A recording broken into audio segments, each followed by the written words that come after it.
r/Nosleep. Posted by u/eekpeek. I knew something was wrong when my mother moved us into the woods. My shoes scraped against the pavement as I dragged my feet up to the driveway. I never wanted to move. I loved the city, had a lot of friends, and was actually neutral about going to school. I didn't hate it, nor did I love it. But it wasn't bad. I was happy and comfortable living there. The move was so abrupt, I barely had time to say goodbye to my peers. "Come on. Let's go. Quit being so miserable. You'll love it here," my mother yelled to me from the front door. "You haven't even given it a try. Being mopey isn't going to get you anywhere." Her voice was now becoming more authoritative. I mumbled something about hating my life and started to pick up the pace. "Thank you, honey. That's the last of the bags. Why don't you start putting together your bedroom?" she said calmly. "Yeah. Okay. I'll be there if you need anything else." I could feel the sadness linger after each word I said. I started to unpack my belongings, but after about an hour or so I asked my mother if I could explore what little of a neighborhood we had. She agreed even though there were still stacks of boxes lined up in my room. I did not waste any time though. I put my shoes on and was out of the door. Unpacking was making me even more sad. I thought going outside would help. There weren't many houses nearby. Maybe 6 houses in total, all severely spaced apart from one another. They looked old, really old. It was mainly only forest.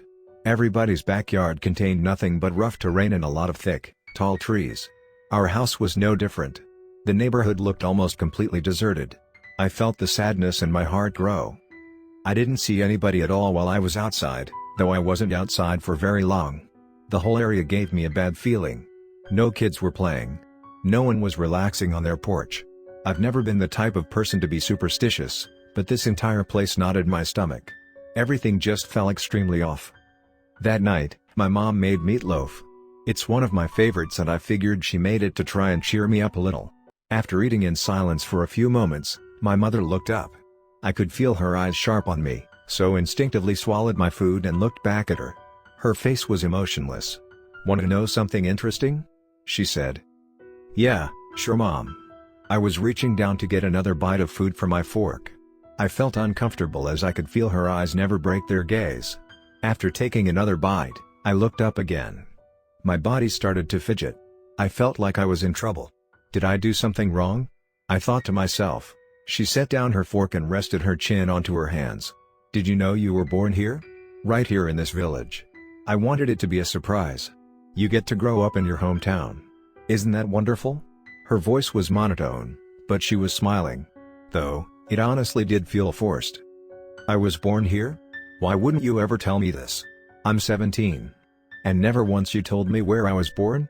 There's literally nothing out here, and I do not want to be here. Why can't I see my friends for senior year, Mom?" I tried not to raise my voice, but the more I spoke the louder I became. After the ordeal had ended, I decided to go to bed. I'm a relatively light sleeper. If a pen drops, I'll be wide awake. I always thought it was quite annoying, but I thought of it that night as a blessing. Around 2:46 a.m., I heard 3 loud knocks echoing throughout the hallways. I jumped awake. After listening for a few minutes, I got out of bed and crept to my door. I opened it slowly and slightly, just so I could see. Then I heard it again. Knock knock knock. This time I could hear it clear as day. It was coming from my mom's bedroom. I was immediately creeped the hell out. I closed my bedroom door and got back into bed. I couldn't sleep at all that night. I don't even know if I blinked. I just listened for that sound, those 3 taps. It never happened again that night though. The next morning while starting to unpack more of our belongings, I couldn't find my mom anywhere. She wasn't in the kitchen, upstairs, front porch, or the basement. Her car was there. Her purse and keys were on the table. Just as I started to walk around the house towards the forest, I saw someone running. As they grew closer, I realized that it was my mother. She was filthy and smelled awful.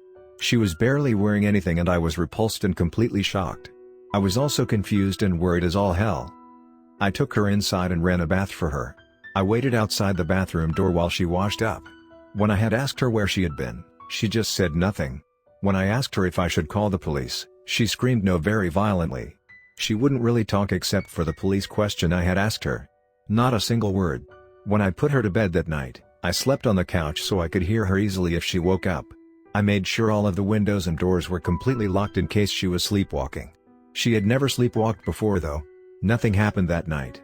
In fact, things started to get relatively normal. I could tell something was changing though. Every night I would hear my mother sneak out around 2 a.m. I'd hear her footprints sprinting into the forest. Regardless of that, she was always home in the morning and breakfast was always ready. My lunch was always packed. I was doing good in school and was excited to graduate soon. She shared that enthusiasm with me. She seemed normal in that aspect, but there was noticeable signs of other things. She was getting thinner. She had always been a naturally thin woman. But she was thin. After a couple weeks, you could see every bone and vein. I kept asking her if she was okay, and she kept insisting everything was fine.